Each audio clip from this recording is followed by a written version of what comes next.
ministère dans l'Église. C'est un sujet assez vaste que nous ne pouvons pas élucider en une seule soirée.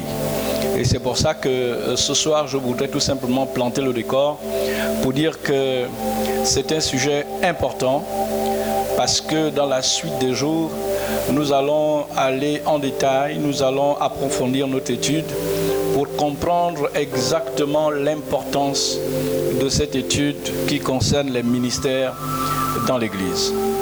On ne peut pas apporter un remède s'il n'y a pas de mal. Il y a justement la nécessité de comprendre que cette étude est d'une extrême importance parce que souvent nous avons le phénomène de l'improvisation parce que tout simplement on ne se prépare pas à l'avance. Et dans l'œuvre de Dieu, il n'y a pas d'improvisation et c'est pour ça que le Seigneur dans son omniscience parle de son plan divin, les desseins qu'il a organisés à l'avance par rapport à son œuvre. Ce sujet est très important parce que vous conviendrez avec moi que beaucoup ont dû constater des dérapages sur le plan ministériel, sur le plan ecclésiastique, sur le plan fonctionnel et sur le plan de la consécration par rapport à Dieu. Et ce qui amène des fois l'Église d'une manière générale, quelquefois à aller dans tous les sens parce qu'on ne maîtrise pas toujours ce sujet. Je ne suis pas et je n'ai pas la prétention de dire que j'ai la science infuse et que je sois le seul à maîtriser ce sujet, mais c'est tout simplement qu'il est important de pouvoir recadrer certaines choses. C'est pour ça que je dis tout simplement qu'il est d'une extrême importance parce que si ce soir nous n'apprenons pas déjà ce que c'est les ministères dans l'Église, il va être difficile de pouvoir non seulement servir, mais on va peut-être le servir avec beaucoup de dérapages. Et c'est ce qui apporte souvent des déformations théologiques au milieu de nous. Donc c'est un sujet important. Comme le disent les Écritures, qu'il faut apprendre pour mieux servir le Seigneur. Ce n'est pas l'inverse. Lorsque l'on apprend, on acquiert des connaissances, c'est-à-dire des clés qui nous permettent justement de pouvoir servir convenablement. Mais lorsqu'on s'improvise pour servir parce qu'on veut connaître en servant, il y a là vice de forme. Parce que la connaissance nous amène à la pratique. Et c'est cette pratique qui nous donne une expérience. On ne peut pas comme ça faire l'inverse des choses. C'est pour ça qu'il faut connaître pour mieux servir. Et c'est l'apôtre Paul qui le dit si bien, que ce que tu as reçu en présence de beaucoup de témoins, confie-le à des hommes fidèles qui soient aussi capables de l'enseigner à d'autres. Donc il faut d'abord apprendre, ensuite pouvoir le transmettre aux autres et servir convenablement. Je voudrais pour ce sujet dire qu'il y a deux points importants, notamment les ministères.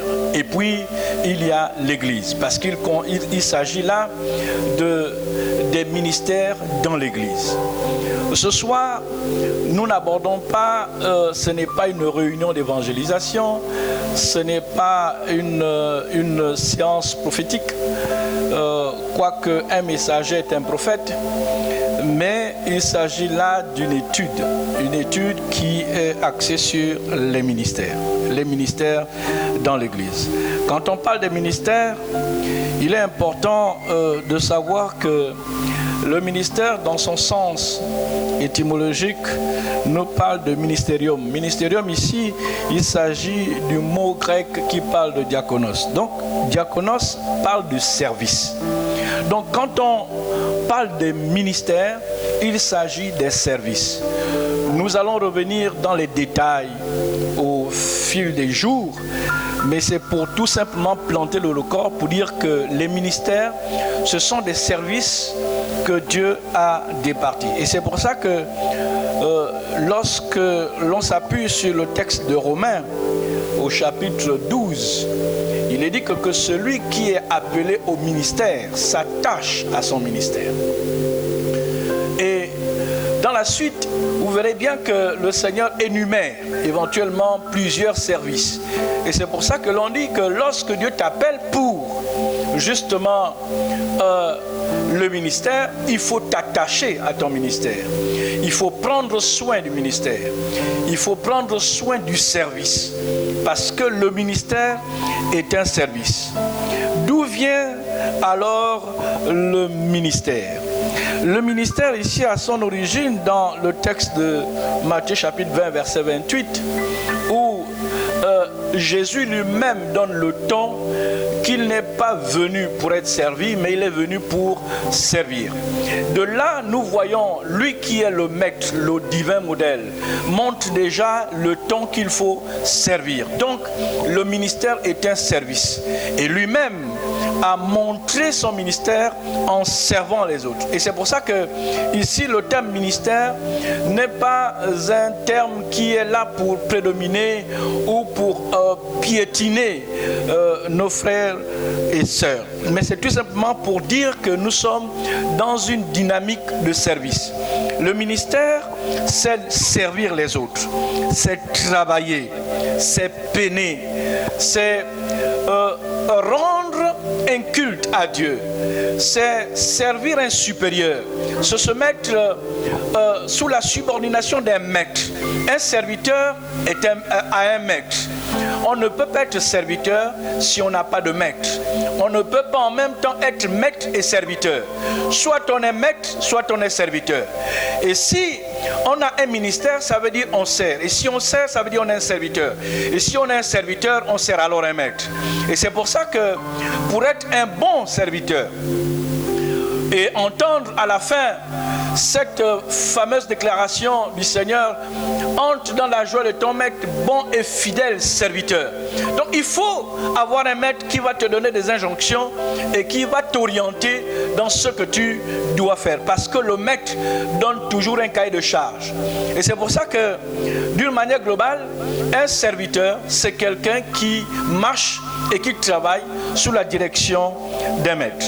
Et si on énumère justement les services, c'est-à-dire les ministères dans l'Église, nous avons un nombre indéfini de ministères, un nombre indéfini de services, parce que chacun est serviteur à son niveau. Lorsque l'on regarde la déclaration de l'apôtre Paul aux Corinthiens, lorsqu'il écrit cette lettre, sa première lettre aux Corinthiens, il dit au chapitre 7, verset 17, que chacun marche selon l'appel qu'il a reçu, selon la grâce qui lui a été faite, et c'est ainsi qu'il ordonne à toutes les églises. Donc vous comprenez aisément avec moi que lorsqu'on est serviteur, ça veut dire qu'on a été appelé. Donc Dieu nous appelle, le Seigneur nous appelle à pouvoir le servir. Et il est important que chacun de nous puisse marcher selon l'appel qu'il a reçu de Dieu. Cet appel qui te donne justement l'orientation du service que tu dois rendre au maître, que tu dois rendre quelque part.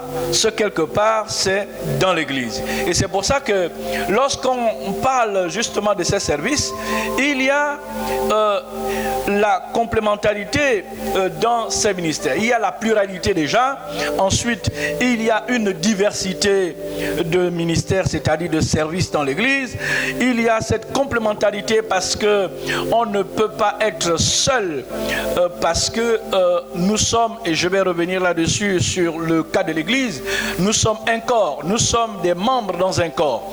Donc il y a pluralité, il y a diversité, il y a complémentarité, il y a l'unité justement des membres. Donc il y a l'unité des serviteurs, l'unité de ceux qui rendent un service, l'unité de ceux qui sont dans le ministère, l'unité de ceux qui remplissent convenablement leur ministère, l'unité dans le corps, et il y a justement l'interdépendance.